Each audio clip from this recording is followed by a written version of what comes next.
into a sheriff's station parking lot.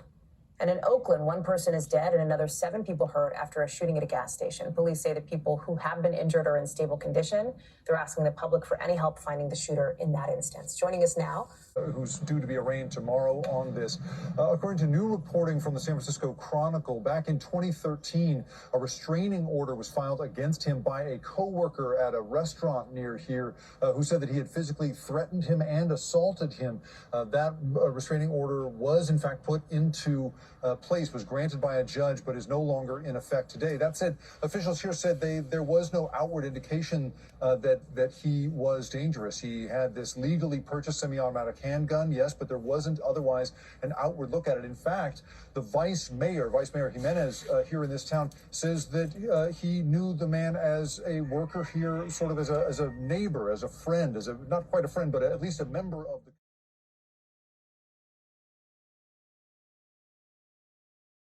Solis, and we're working out a number of things that we can and are going to be doing. So the bottom line here is that we got a lot to talk about. And yesterday, my buddy Dianne Feinstein introduced her Senate assault weapons ban. I am asking you all to send that to my desk as quickly as you can. It's really needed badly.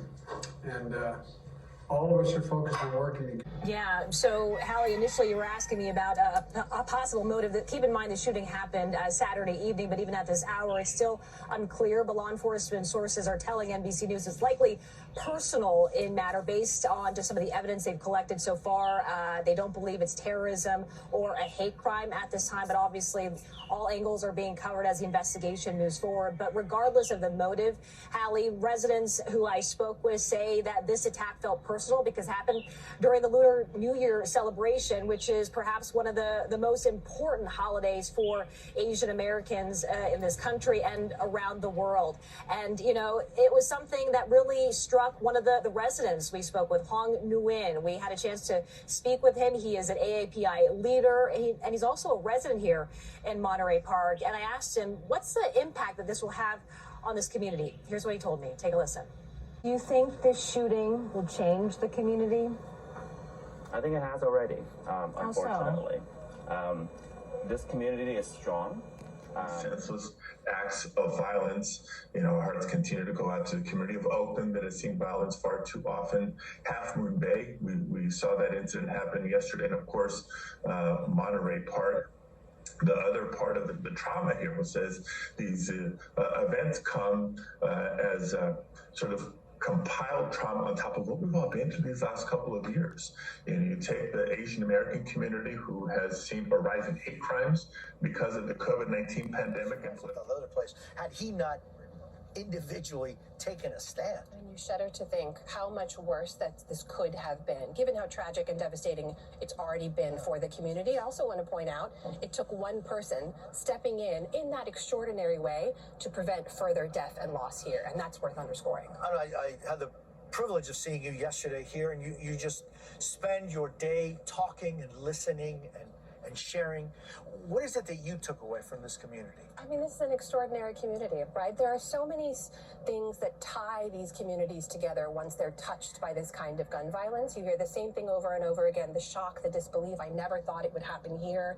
The grief, the very long tail of trauma that we know will be ahead for people here, especially the many witnesses who saw what happened in that dance hall. I spoke to one woman who said her children, when they heard about the shooting on the night and before the shooter was eventually captured, worried about them being in danger themselves. I mean, there are impacts and ripples from these kind of events that stay with the community long after all of us leave. Yeah, you know, today the 24th, I think back of the 24th of May, the massacre in Uvalde, Texas, you know, 21 people, 19 kids taken away. And it seems as though it repeats itself so much. I mean, as we said in the beginning of this broadcast, I mean, the victims here weren't even laid to rest, and there were other people being killed in this state.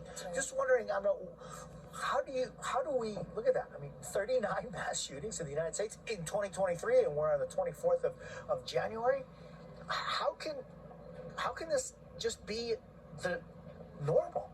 I I mean, I think that's the word, normal, right? It is, we have grown somewhat numb to these remarkable and incredible, in the worst possible meaning of both those words, numbers that we all see now regularly. We woke up as we were here covering this shooting in Southern California to news of another shooting in Northern California, to the other shootings you reported at the top of the hour. And I do want to point out as well, we are in California, which has some of the most strict gun laws in the entire country, and they are not immune to this kind of mass violence that is a uniquely American problem. We actually spoke to an expert on the news hour last night who said it doesn't matter how strict your state gun laws are. If you can buy a gun, semi-automatic weapon, an extended magazine, as we know the shooter here had, in neighboring Arizona, and bring it over, what good does that do to protect your citizens? Navas, I thank you so much. It's good to see you. But we will move forward. We're a resilient people.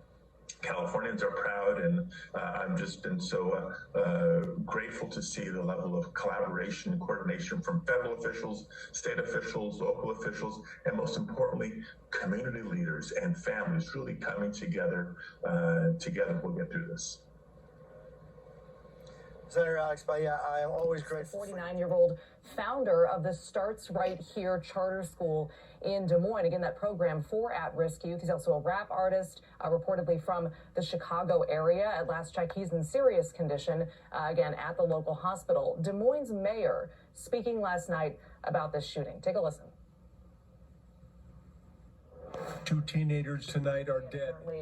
Being held this morning, 18-year-old Preston Walls. Police naming him again overnight and charging him with, among other things, 2 counts of first-degree murder. Also being charged with attempted murder and criminal gang participation. Police telling us they believe Walls and the 2 teenage victims were in rival gangs. And also telling reporters that they say Walls, minutes before the shooting at the school, cut off a court-ordered ankle monitor, a pretrial condition tied to another separate weapons charge. And again, now, Jose, he is facing 2 counts of murder. Jose? People.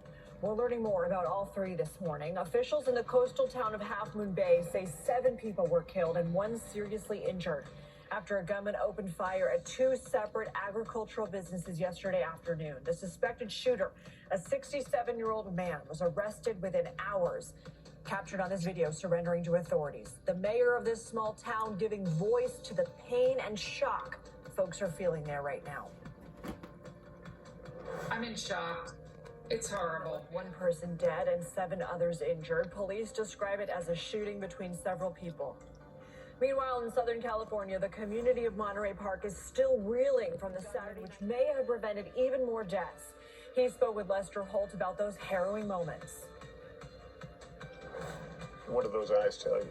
He told me he wanted to do harm, like he was a troubled individual trying to do harm to others, make people feel the pain he was feeling.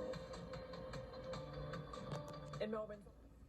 Well, Lindsay, this is, it's really hard to articulate on the coast of California. I'm about 45 minutes south of San Francisco right now, and it's, of course, in this scene where I'm standing now that the first deaths took place. The gunman arrived here at this nursery operation here and seems to have gone just beyond the yellow sign you see behind me to the greenhouses back there, where he killed 4 people and left 1 in critical condition, then got back in his vehicle and drove just about a mile from here to a second location, killing another 3 people there, before then reportedly driving himself to a deputy substation, where, as you see in that video, of course, he was then brought to ground by sheriff's deputies. You know, there are so many layers of horror here, not least of which is that he seems to have known his victims. That is the report at this hour. We don't know that for sure, but that has been reported.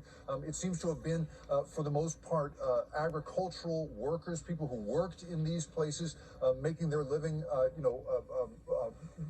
raising agricultural products. I mean, Lindsay, part of what is so shocking here is that this place is known to anyone who lives around here. I come here with my children to buy trees and shrubs. To see this kind of violence in this place, just absolutely outrageous. And of course, adding to the horror here, you heard from Mayor Debbie Penrose earlier. She, pointed out that this was, because it took place in the afternoon, seems to have been witnessed by people who may have actually been living on this site at the time, including children who lived there at the time. So just the layers of horror go on, and just the fact that this community, I mean, you can't help but reel at the disorienting fact of this incredible kind of military, of this incredible violence taking place in such a pastoral and quiet community, Lindsay.